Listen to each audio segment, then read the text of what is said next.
Hello दोस्तों, तो स्वागत है आप सबका ग्रेविटेशन के इस नए वीडियो में। तो आज हम पढ़ेंगे थ्रस्ट एंड प्रेशर के बारे में, ठीक है ना। ये वीडियो मुझे 3 बार रिकॉर्ड करना पड़ा क्योंकि हर बार कुछ ना कुछ प्रॉब्लम हो जाता था। तो आई नो कि ये वीडियो बहुत ज़्यादा डिले पर आ रही है, पर कोई नहीं, बीच में दिवाली थी और मुझे बहुत सारा काम भी था, इसीलिए थोड़ा वीडियो डिले हो गया। पर आई होप कि तुम समझ जाओगे, ठीक है ना। तो देखो, आज हम पढ़ने वाले हैं थ्रस्ट और प्रेशर के बारे में। तो इस टॉपिक को मैं तुम्हें 2 एग्जाम्पल से समझा दूंगा पूरे, वो भी बहुत ही अच्छे तरीके से, जिसको तुम कभी भुला ना पाओ। ऐसे तरीके से मैं समझा दूंगा इस टॉपिक को, ठीक है ना। बस 2 एग्जाम्पल की जरूरत है और ये टॉपिक तुम्हारे पूरे दिमाग में घुस जाएगा।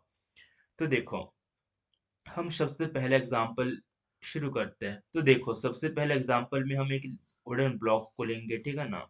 एक ब्लॉक को ले लिया है और इस ब्लॉक को हम थंब से कुछ फोर्स अप्लाई करेंगे, ठीक है ना।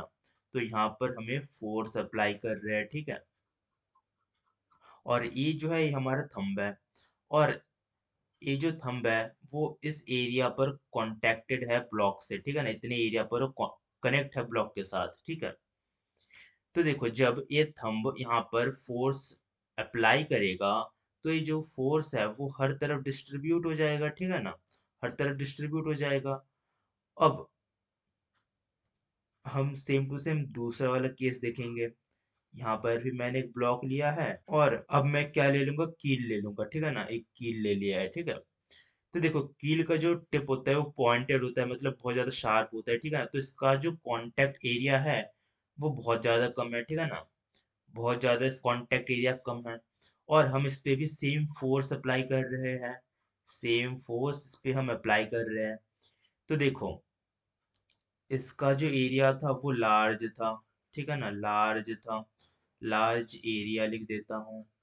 और इस वाले केस का जो एरिया है वो क्या है, स्मॉल है, तो यहाँ पे मैं लिख देता हूँ स्मॉल एरिया। तो देखो, जब हम लार्ज एरिया पे फोर्स अप्लाई कर रहे थे, जब हम अपने थंब से फोर्स अप्लाई कर रहे थे, तो क्या हो रहा था, कुछ भी नहीं हो रहा था, ठीक है ना। कुछ भी क्यों नहीं हो रहा था, क्योंकि जब हम थंब से फोर्स अप्लाई कर रहे थे, तो जो फोर्स है वो डिस्ट्रीब्यूट हो जा रहा था, उसका जो कांटेक्ट एरिया था वो बहुत ज्यादा था, जिसकी वजह से जो प्रेशर है वो एक्शन में आया, और प्रेशर जो है इस केस में कम लगा, तो यहाँ पे हम लिख सकते हैं लेस प्रेशर, ठीक है ना। अब अगर सेम टू सेम अगर हम इस केस में देखें, नेल वाले केस में देखें, इसका जो एरिया है, जो कांटेक्ट एरिया है वो स्मॉल है। तो कांटेक्ट एरिया स्मॉल होने की वजह से क्या है कि ये जो फोर्स है वो एक तरफ पॉइंटेड रहा, मतलब एक जगह कॉन्सेंट्रेटेड रहा, ठीक है ना। तो इसकी वजह से जो नेल है या फिर जो पिन है वो पायर्स कर देगा वुडन ब्लॉक को, मतलब वो जो पिन है वो वुडन ब्लॉक के अंदर घुस जाएगा, ठीक है ना। तो इससे हमें क्या पता चला, जब कांटेक्ट एरिया छोटा होगा तो फिर हम क्या ऑब्जर्व करेंगे कि ज्यादा प्रेशर लग रहा है, मोर प्रेशर। क्योंकि देखो, फोर्स जो है हमने दोनों का सेम ही रखा है, ठीक है ना। इसका भी फोर्स सेम है, इसका भी फोर्स सेम है, मैं यहाँ पे लिख देता हूँ दोनों का फोर्स सेम है। पर इस वाले केस में क्या हुआ कि जो कांटेक्ट एरिया है वो ज्यादा है, जिसकी वजह से प्रेशर कम हो गया। और इस वाले केस में क्या हुआ कि कांटेक्ट एरिया जो है कम है, जिसकी वजह से प्रेशर बढ़ गया। तो हमने ये चीजें नोटिस किया, क्या क्या नोटिस किया, कि जब भी एरिया ज्यादा होगा, यहाँ पे मैं लिख देता हूँ एरिया, जब भी एरिया ज्यादा होगा तो प्रेशर क्या हो जाएगा, प्रेशर जो है वो कम हो जाएगा। और जब भी एरिया कम होगा तो प्रेशर क्या हो जाएगा, प्रेशर ज्यादा हो जाएगा, ठीक है ना। ये दोनों मतलब रिवर्सली प्रोपोर्शनल है। ऑब्जर्वेशन से क्या है, तो हमने ऑब्जर्वेशन से एक चीज निकाला कि जो प्रेशर है और जो एरिया है वो इन्वर्सली प्रोपोर्शनल है। तो मैं यहाँ पे लिख देता हूँ कि जो प्रेशर है और जो एरिया है वो इन्वर्सली प्रोपोर्शनल है। और इन्वर्सली प्रोपोर्शनल हम इस तरीके से लिखते हैं, ठीक है ना। ये हमने ऑब्जर्व करके निकाल लिया, ठीक है। और देखो, और प्रेशर जो है और एक चीज पर डिपेंड कर रहा है, और वो किस चीज पर डिपेंड कर रहा है, फोर्स पर डिपेंड कर रहा है कि कितना फोर्स होगा उतना ही प्रेशर होगा, ठीक है ना। तो जब मैंने बोला कि फोर्स ज्यादा है, ठीक है ना, फोर्स अगर हम बढ़ा रहे हैं, इस ये जो है मैं यहाँ पे लिख देता हूँ। जब हमने नोटिस किया कि जो फोर्स है, जब हम उसको बढ़ाएंगे तो साथ साथ प्रेशर भी बढ़ेगा, ये तो कॉमन सी बात है, ठीक है ना, फोर्स बढ़ेगा तो प्रेशर बढ़ेगा। और जब फोर्स घटेगा तो प्रेशर भी घटेगा, ठीक है ना, प्रेशर भी घटेगा। तो इससे हमने क्या ऑब्जर्व किया कि जो फोर्स है और जो प्रेशर है वो डायरेक्टली प्रोपोर्शनल है। मैं यहाँ पे लिख देता हूँ कि जो प्रेशर है वो डायरेक्टली प्रोपोर्शनल है किसके, फोर्स के। तो जो प्रेशर है वो डायरेक्टली प्रोपोर्शनल है किसके, फोर्स के। ये हमने दो ऑब्जर्वेशन फाइंड आउट किए एक केस से, ठीक है ना। तो यहाँ पर अपन ने पहला वाला जो केस है उसको समझ लिया है। अब हम चलते हैं दूसरे वाले एग्जाम्पल की ओर। तो देखो दूसरा वाला एग्जाम्पल क्या है कि मेरे पास एक ब्रिक है, ठीक है ना, एक ईंट पड़ा हुआ है, और वो ईंट जो है एक लाइंग पोजीशन पर है। एक ईंट जो है कुछ इस प्रकार का है, मान लो लाइंग पोजीशन पर है, और जो दूसरा ईंट है वो ऐसे स्टैंडिंग पोजीशन पर है, ठीक है ना, कुछ इस तरीके से स्टैंडिंग पोजीशन पर है। ये कौन सा पोजीशन है, ये लाइंग पोजीशन है, ठीक है ना। और ये वाला पोजीशन कौन सा, स्टैंडिंग पोजीशन पर है।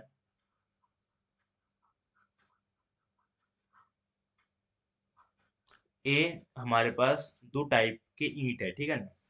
तो देखो जो लाइन पोजीशन वाला ईंट है उसका जो कांटेक्ट एरिया है वो बहुत बड़ा है। उसका जो कांटेक्ट एरिया है पूरा ये वाला होगा ना। हाँ, और इस वाले केस में स्टैंडिंग वाली पोजीशन में जो कांटेक्ट एरिया है वो ये है। और मैंने क्या बोला था कि पहले वाले जैसे केस में देखा था, इसका कांटेक्ट एरिया ज्यादा है, लार्ज एरिया। कांटेक्ट एरिया ज्यादा है मतलब प्रेशर कम होगा, मतलब ये जो है कम प्रेशर डालेगा। और इसका कांटेक्ट एरिया क्या है, स्मॉल है, मैं यहाँ पे लिख देता हूँ स्मॉल एरिया।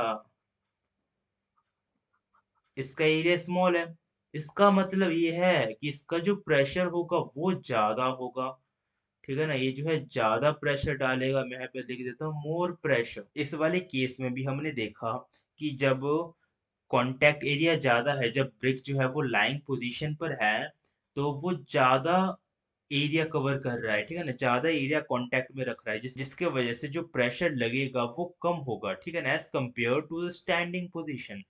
जब हम स्टैंडिंग पोजीशन को एनालाइज करेंगे तब हम देखेंगे कि उसका कांटेक्ट एरिया वो कम है।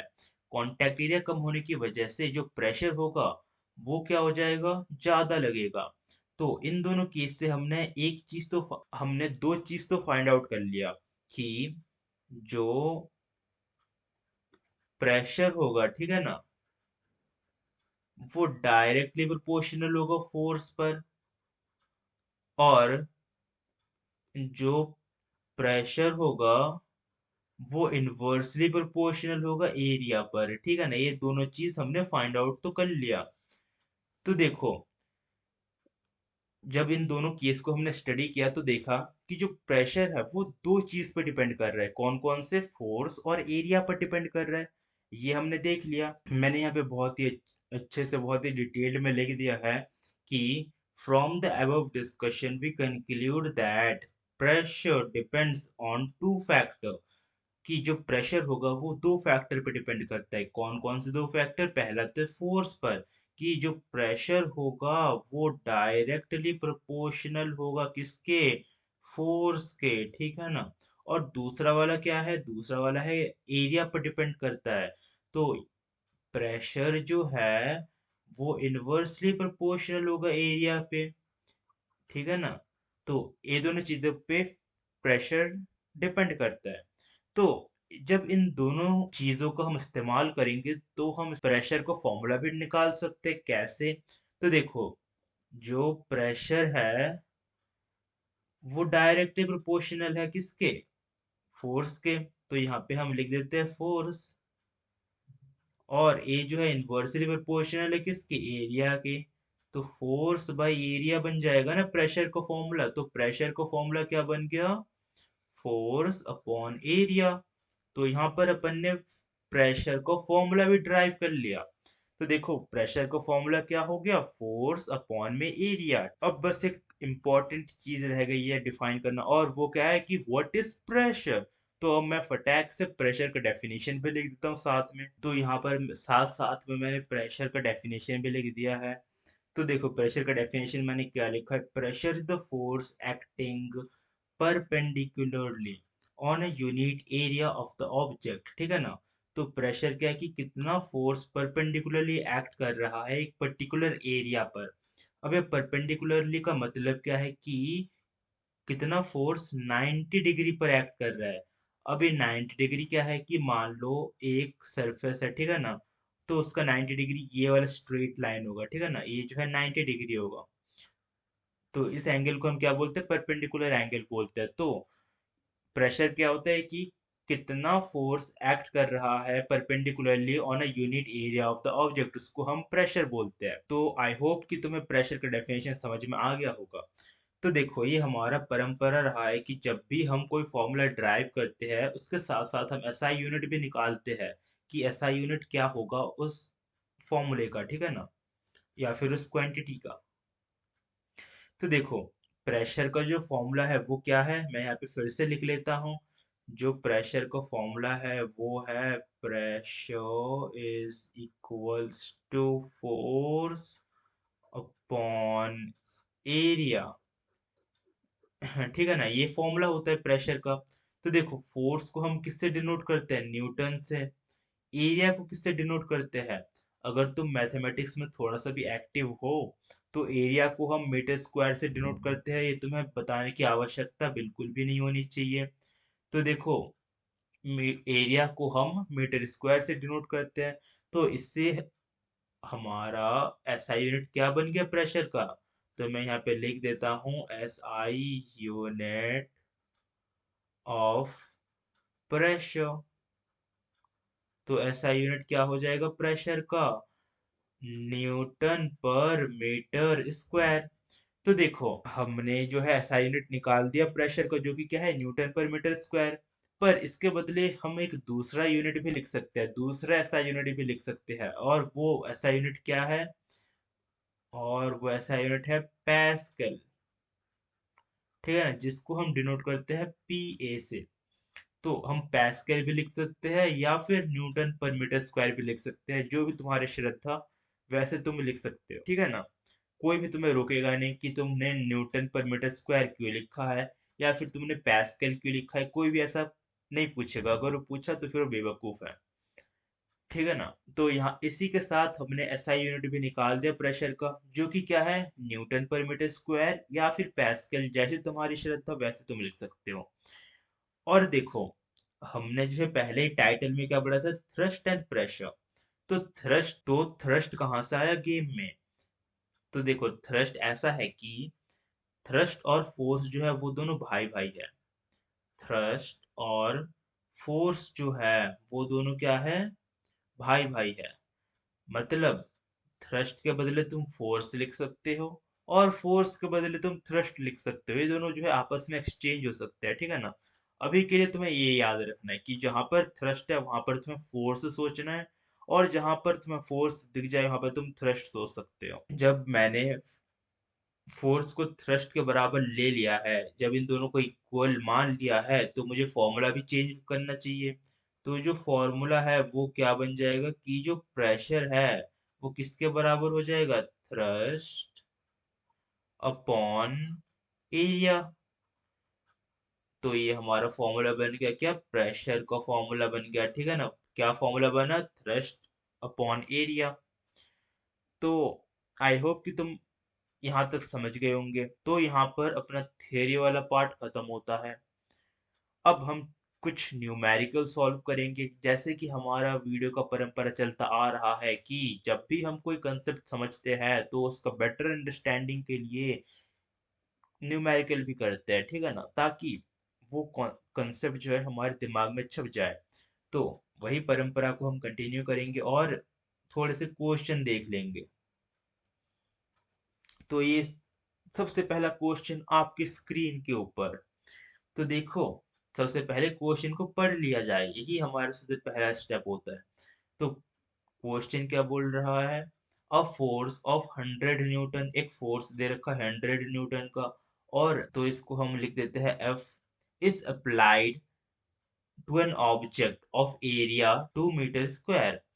तो फिर यहाँ पर अपन को एरिया भी गिवन है।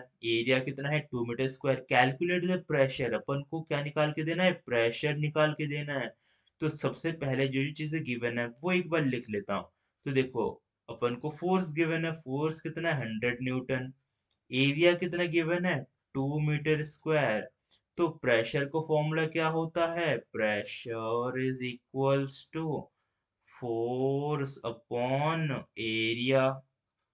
ठीक है ना? आई होप कि तुम ये वाला फॉर्मूला भूल नहीं गए होंगे।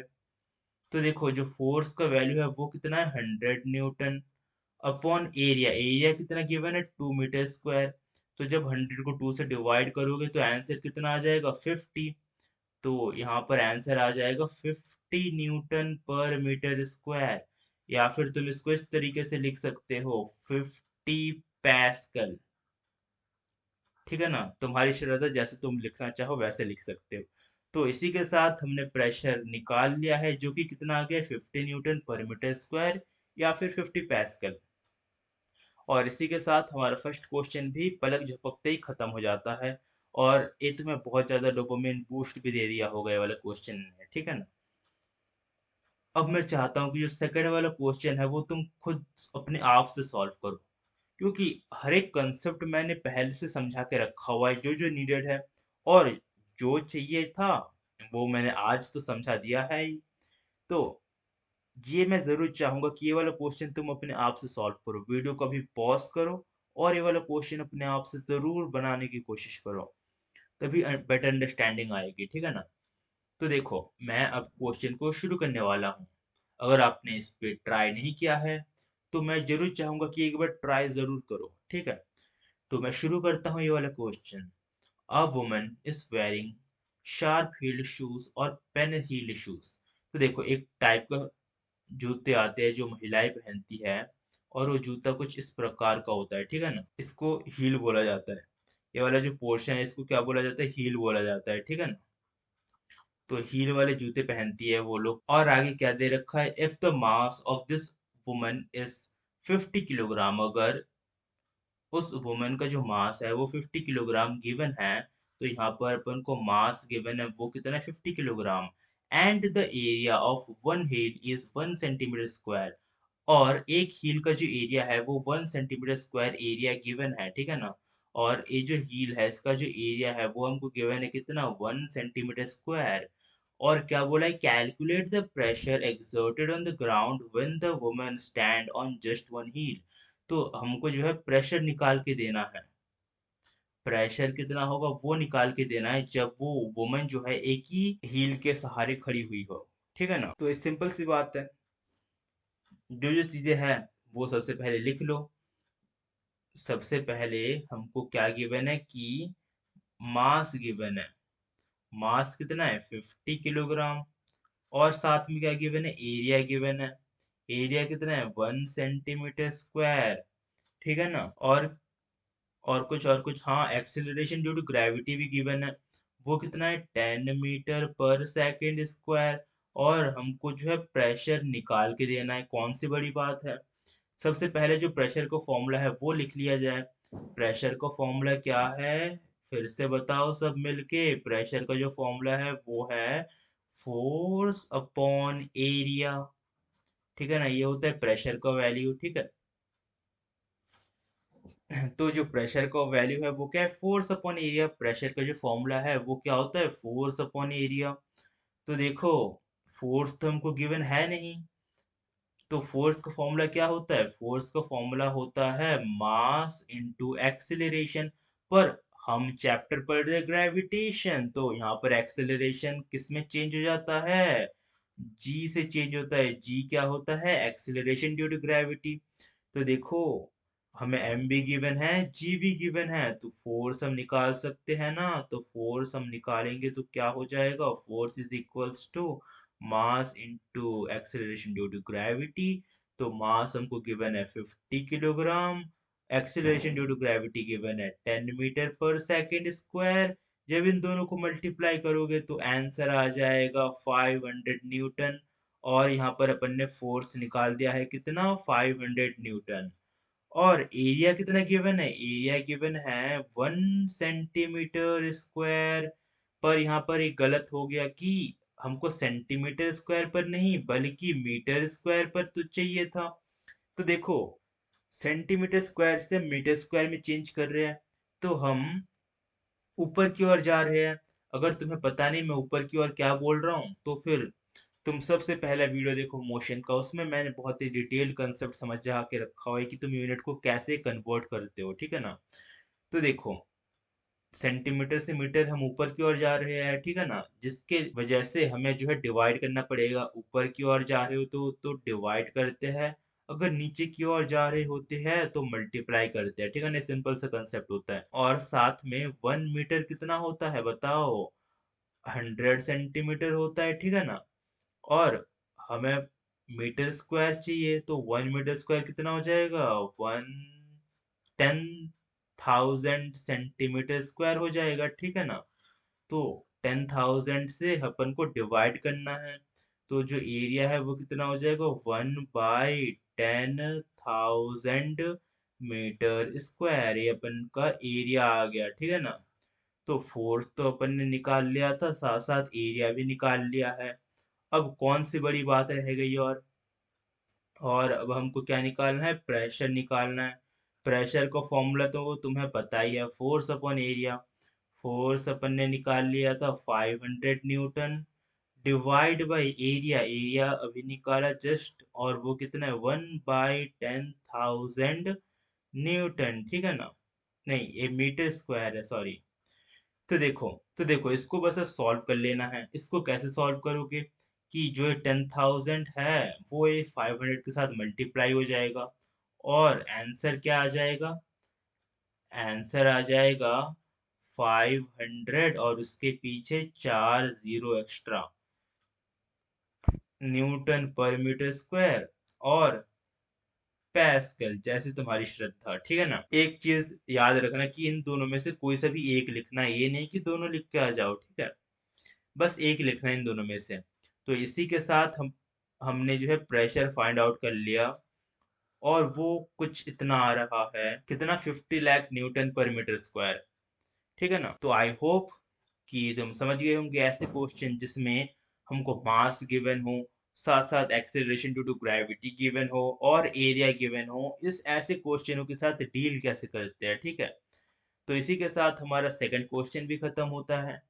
अब हम चलते हैं थर्ड क्वेश्चन की ओर। थर्ड क्वेश्चन तो दिखने में इतना बड़ा है। तो देखो थर्ड क्वेश्चन क्या बोलता है, A rectangular wooden block has a mass of 4 kilogram. एक रेक्टेंगुलर वुडन ब्लॉक है, ठीक है ना, जिसका मास कितना गिवन है, 4 किलोग्राम गिवन है। उस ब्लॉक का मास गिवन है 4 kilogram. The length, breadth and height of this wooden block are 50 centimetre, ये जो है लेंथ है, 25 सेंटीमीटर ये क्या है, ब्रेथ है, एंड 10 सेंटीमीटर ये क्या है, हाइट है। Find the pressure on the table top. तो फिर अपन को क्या निकाल के देना है, प्रेशर निकाल के देना है, सिंपल सी बात है। और फर्स्ट पार्ट में क्या बोल रहा है कि when the wooden block is kept with its surface measuring 50 centimetre multiply 25 centimetre on the table। ये 50 सेंटीमीटर अपन को क्या गिवन है, लेंथ गिवन है, और 25 सेंटीमीटर क्या गिवन है, ब्रेथ गिवन है, ठीक है ना। ये अपन को गिवन है, तो जो जो चीजें गिवन है वो मैं सबसे पहले एक बार लिख लेता हूँ, ठीक है। तो देखो, एक तो मास गिवन है, वुडन ब्लॉक का मास गिवन है वो कितना है, 4 किलोग्राम। और लेंथ गिवन है, लेंथ कितना है, 50 सेंटीमीटर। और गिवन है ब्रेथ, ब्रेथ कितना है, 25 सेंटीमीटर। और गिवन है हाइट, हाइट कितना है, 10 सेंटीमीटर, ठीक है ना। तो ये तीन चीजें हमको गिवन है, एक तो लेंथ गिवन है, एक ब्रेथ गिवन है, और एक हाइट गिवन है। फर्स्ट पार्ट में हमसे क्या निकालने के लिए बोल रहा है कि प्रेशर निकालो जब वुडन ब्लॉक का जो मेजरिंग सरफेस हो वो 50 सेंटीमीटर मल्टीप्लाई 25 सेंटीमीटर हो, ठीक है ना। तो एरिया गिवन है, एरिया कितना है, 50 सेंटीमीटर मल्टीप्लाई ये फर्स्ट पार्ट के लिए, ठीक है ना, 50 सेंटीमीटर मल्टीप्लाई 25 सेंटीमीटर, ठीक है ना। ये हमको एरिया गिवन है। तो देखो जब तुम इसका ड्राइंग बनाओगे ना, तो ये कुछ इस प्रकार का होगा। ये गोल्डन ब्लॉक है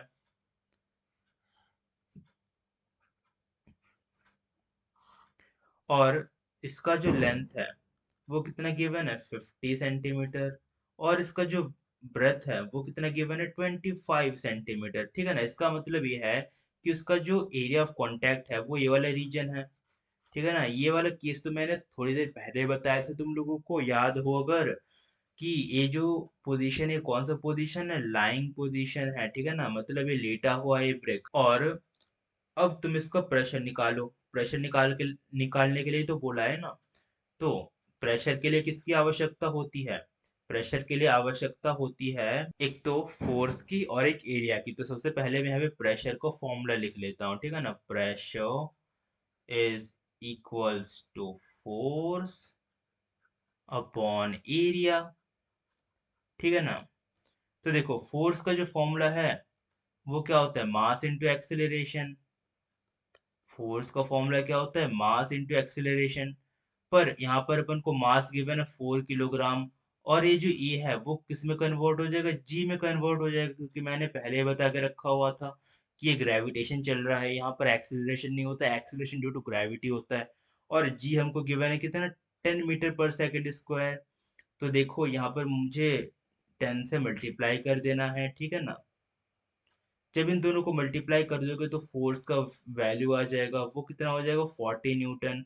तो यहाँ पर अपन ने फोर्स का वैल्यू निकाल दिया और वो कितना है, 40 न्यूटन, ठीक है ना। और एरिया अपन को गिवन है, एरिया कितना है, 50 सेंटीमीटर मल्टीप्लाई 25 सेंटीमीटर। तो देखो ये किसमें सेंटीमीटर में, ये किसमें सेंटीमीटर में, इन दोनों को मुझे मीटर में कन्वर्ट करना है, ठीक है ना। इसको भी मीटर में कन्वर्ट करना है और इसको भी मीटर में कन्वर्ट करना है। तो देखो सेंटीमीटर से मीटर में कन्वर्ट करने के लिए डिवाइड करना पड़ेगा, किससे डिवाइड करना पड़ेगा, 100 से डिवाइड करना पड़ेगा। तो यहाँ पर मैं डिवाइड कर देता हूँ 100 से, और ये मीटर में बन गया, मल्टीप्लाई 25 डिवाइड बाई 100, ये भी किस में बन गया, मीटर में बन गया। तो जब 50 को 100 से डिवाइड करोगे तो आंसर कितना आ जाएगा, 0.5 मीटर, ठीक है ना। सेम टू सेम अगर 25 को 100 से डिवाइड करोगे तो आंसर कितना आ जाएगा, 0.25 मीटर। अब इन दोनों को जब तुम मल्टीप्लाई कर दोगे तो एरिया निकल जाएगा। तो फिर जब इन दोनों को मल्टीप्लाई कर दोगे तो एरिया कितना आना चाहिए, 0.125 मीटर स्क्वायर, ये अपन का एरिया आ जाएगा, ठीक है ना। तो देखो फोर्स भी आ गया, एरिया भी आ गया। तो प्रेशर का वैल्यू क्या होता है, प्रेशर का जो फॉर्मूला होता है वो होता है फोर्स अपॉन एरिया। फोर्स तो 40 न्यूटन निकाला था, एरिया आ गया 0.125 मीटर स्क्वायर। तो जब इन दोनों को डिवाइड कर दोगे तो प्रेशर का जो आंसर है वो कितना आ जाएगा, 320 न्यूटन पर मीटर स्क्वायर, या फिर 320 पैस्कल भी बोल सकते हो। ये जो है प्रेशर का वैल्यू निकल गया, ठीक है ना। ये प्रेशर का वैल्यू निकल गया कितना, 320 न्यूटन पर मीटर स्क्वायर।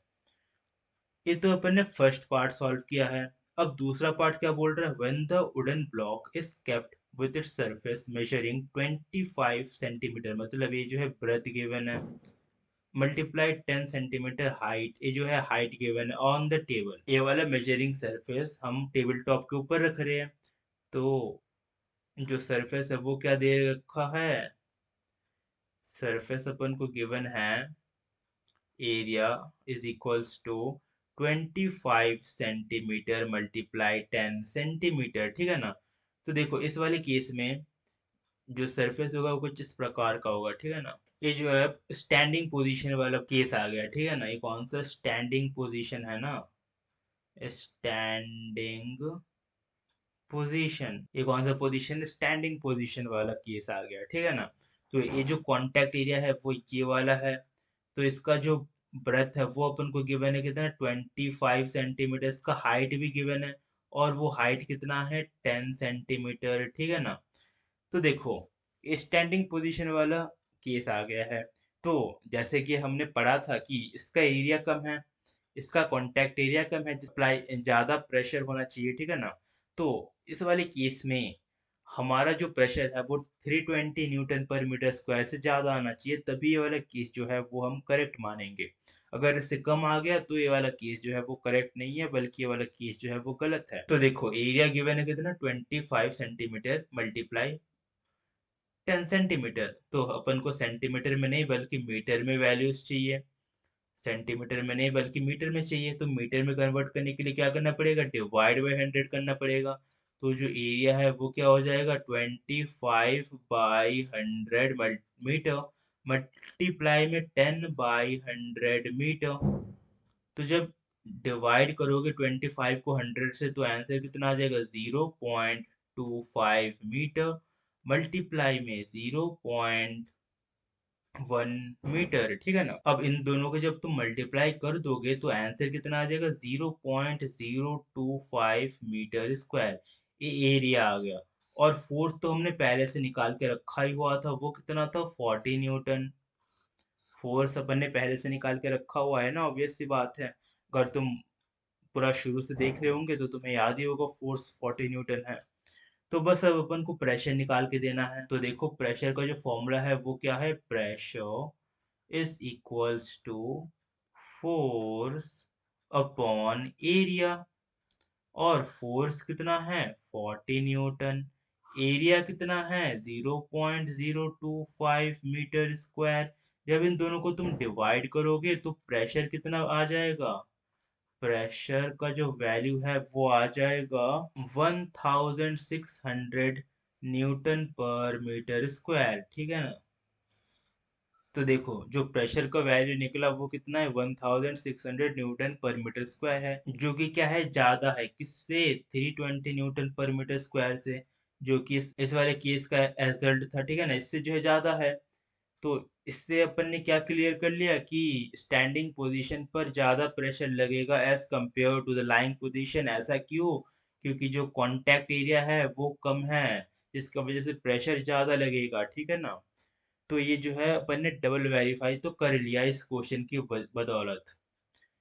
तो यहाँ पर अपना सारा क्वेश्चन खत्म होता है। अब बहुत ही ज्यादा एक इम्पोर्टेंट पार्ट पर हम जाएंगे, ठीक है ना। और वो पार्ट क्या है, everyday observations on the basis of pressure.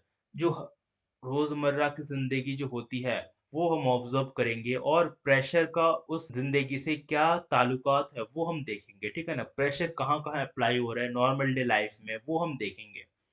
तो देखो जब भी तुम्हें प्रेशर का क्वेश्चन मिले तो तुम्हें बस एक स्टेटमेंट दे देना है, और बाकी तो आंसर अपने आप सही हो जाएगा। और वो स्टेटमेंट क्या है कि एरिया अगर कम है तो प्रेशर ज्यादा होगा,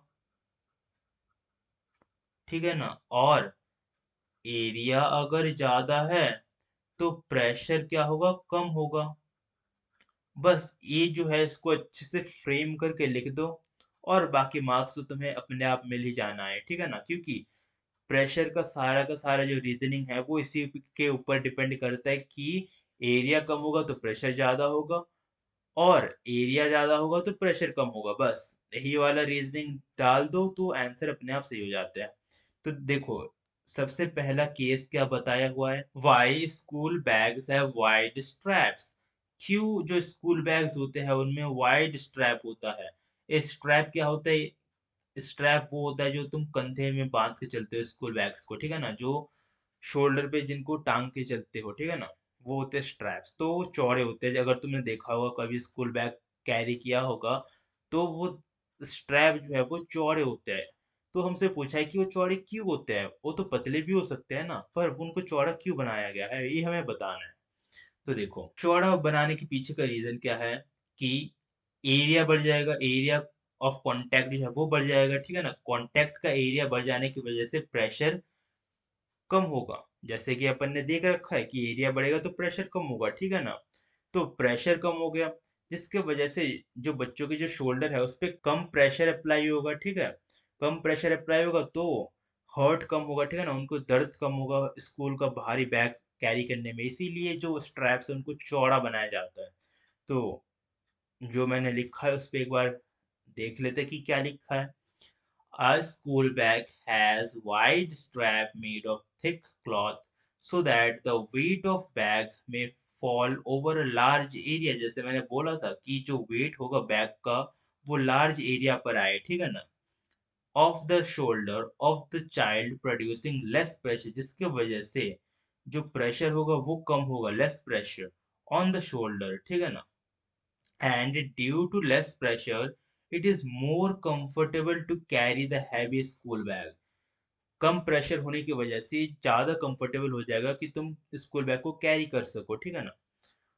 on the other hand if the school bag has a strap made of thin string, अगर तुम दूसरा वाला सिनेरियो देखो कि अगर वो स्ट्रैप जो है वो पतले होते हैं, ठीक है ना, स्ट्रिंग के जितने पतले होते, तो क्या होता, एरिया कम हो जाता, एरिया कम होने की वजह से प्रेशर बढ़ जाता, प्रेशर बढ़ता तो जो वेट है, जो बैग का वेट है वो सीधा शोल्डर के ऊपर पड़ता और बच्चों को जो है ज्यादा तकलीफ होता है स्कूल बैग कैरी करने में। तो मैंने यही लिखा हुआ है, then the weight of the school bag will fall over a small area on the shoulder and it will become very painful to carry, और मैंने जैसे बोला था कि वो बहुत ही ज्यादा पेनफुल होता है कैरी करने में स्कूल बैग को, इसीलिए जो स्कूल बैग्स के जो स्ट्रैप है उनको चौड़ा बना के रखते हैं ताकि उनको कैरी करने में आसानी हो, ठीक है ना। तो यहाँ पर हमने फर्स्ट रीजनिंग खत्म कर लिया है, अब हम चलते हैं सेकंड रीजनिंग की ओर। सेकंड रीजनिंग क्या है, why a sharp knife cuts better than the blunt knife, same reason, क्यों, क्योंकि जो शार्प नाइफ है उसका एरिया कम है, कम होने की वजह से ज्यादा प्रेशर लगाएगा, ज्यादा प्रेशर लगाएगा तो फिर जो वेजिटेबल्स है वो स्मूथली कट होंगे, और ब्लंट नाइफ का एरिया ज्यादा है जिसकी वजह से प्रेशर उस पर कम अप्लाई होगा, तो फिर जो प्रेशर होगा वो कम अप्लाई होगा, ठीक है ना, जिसकी वजह से वो थोड़ा दिक्कत देगा कट करने में। तो मैंने सेम वही एक्सप्लेन किया हुआ है इंग्लिश की भाषा में, देखो क्या बोला है, a sharp knife has a very thin edge, ठीक है ना, शार्प नाइफ के जो एजेस होते हैं बहुत ज्यादा पतले होते हैं। Sharp knife cuts object like vegetable better because due to very thin edge, क्योंकि बहुत ज्यादा पतले एजेस होने के कारण वो आसानी से वेजिटेबल्स को कट कर सकता है। The force of our hand falls over a very small area of the object, producing a large pressure। तो हमारा जो हाथ का फोर्स है वो बहुत ज्यादा स्मॉल एरिया पर लग रहा है, ठीक है ना, और जिसके वजह से लार्ज प्रेशर जनरेट होता है, ठीक है ना, and this large pressure cuts the object easily, और ये जो लार्ज प्रेशर है वो आसानी से ऑब्जेक्ट को कट कर देता है, ठीक है। On the other hand the blunt knife has a thicker edge, अगर तुम दूसरे केस की ओर जाओगे तो फिर ब्लंट नाइफ का जो एजेस होते हैं वो थिकर होते हैं, ठीक है ना, वो थोड़े मोटे होते हैं। A blunt knife does not cut an object easily, जिसकी वजह से जो ब्लंट नाइफ है वो आसानी से एक ऑब्जेक्ट को कट नहीं कर सकता है, because due to its thicker edge, क्यों नहीं कट कर सकता है, क्योंकि उसके एज जो है वो थिक है। The force of our hand falls over a large area of the object and produces lesser pressure. तो देखो जो हमारा हाथों का जो फोर्स है वो एक लार्ज एरिया पर पड़ रहा है, ठीक है ना, जिसकी वजह से जो प्रेशर है वो कम हो जाएगा, लेस प्रेशर वो जनरेट करेगा, ठीक है ना। This lesser pressure cuts the object with difficulty, और ये जो प्रेशर है वो कट करेगा ऑब्जेक्ट को डिफिकल्टी के साथ, मतलब ऑब्जेक्ट को कट करने में मुश्किल आएगी, ठीक है ना। तो यहाँ पर अपन ने सेकंड वाला केस भी देख लिया, अब हम चलते हैं थर्ड केस की, और थर्ड केस क्या बोलता है, why the tip of a needle is sharp. तो देखो तुमने देखा होगा कि जो टिप होता है किसी भी निडल का वो शार्प होता है, ठीक है ना, वो क्यों होता है शार्प, सेम रीजन, क्योंकि एरिया कम होने की वजह से वो ज्यादा प्रेशर अप्लाई करेगा, ठीक है ना, ज्यादा प्रेशर अप्लाई करेगा तो फिर वो क्लोथ के अंदर से पायर्सिंग कर सकता है, ठीक है ना। अगर वो टिप जो है वो शार्प नहीं होता, उसका कांटेक्ट एरिया ज्यादा होता, तो फिर वो पायर्स करने में डिफिकल्टी प्रोड्यूस करता है, ठीक है ना। तो देखो यहाँ पर मैं एक्सप्लेन कर देता हूँ, the tip of saving needle is sharp so that due to its sharp tip the needle may put the force on a very small area, जिसकी वजह से जो फोर्स है वो बहुत ज्यादा स्मॉल एरिया पर पड़ता है, ठीक है ना, of the cloth, producing a large pressure, small area पर फोर्स पड़ने के कारण लार्ज प्रेशर जनरेट होता है, ठीक है ना, sufficient to pierce the cloth being stitched, जो sufficient होता है किसी भी क्लॉथ को पायर्स करने के लिए। A nail has a pointed tip, और सेम टू सेम नेल का भी केस है कि नेल का जो टिप होता है वो पॉइंटेड होता है, मतलब वो शार्प होता है, ठीक है ना। So that when it is hammered, वो ऐसा क्यों होता है, क्योंकि जब तुम उसे हथौड़े से मारोगे, the force of hammer falls on a very small area of the wood और वर्ल्ड, ठीक है ना। तो फिर जो फोर्स होगा उस हैमर का वो बहुत ही स्मॉल एरिया पर पड़ेगा, जिसके वजह से वो जो कील है वो उस हैमर या फिर वुड के अंदर घुस जाएगा, ठीक है। जिसके वजह से वो हैमर जो है ज्यादा प्रेशर क्रिएट करेगा और वो नेल जो है वो वुड या फिर वॉल के अंदर घुस जाएगा, वो पायर्स कर देगा वुड या फिर वॉल को, ठीक है ना। तो इसी के साथ हमारा थ्रस्ट और प्रेशर का कंसेप्ट खत्म होता है। आई होप कि तुम्हें ये वाला वीडियो पसंद आया होगा। अगर पसंद आया है तो अपने दोस्तों के साथ जरूर शेयर करो, ठीक है ना, क्योंकि मेरा ये मानना है कि जो शेयरिंग होते हैं वो केयरिंग होते हैं। और साथ ही साथ इस वीडियो को लाइक कर दो और इस चैनल को सब्सक्राइब कर दो जल्दी से जल्दी। और एक रिक्वेस्ट है कि इस चैनल को जल्दी से जल्दी 1000 सब्सक्राइबर पूरी करवा दो यारो। आई होप कि तुम ये जल्दी से जल्दी पूरा करवा दोगे। तो इसी के साथ हम खत्म करते हैं आज का ये वीडियो। तो हम मिलते हैं नेक्स्ट वीडियो में, तब तक के लिए गुड बाय।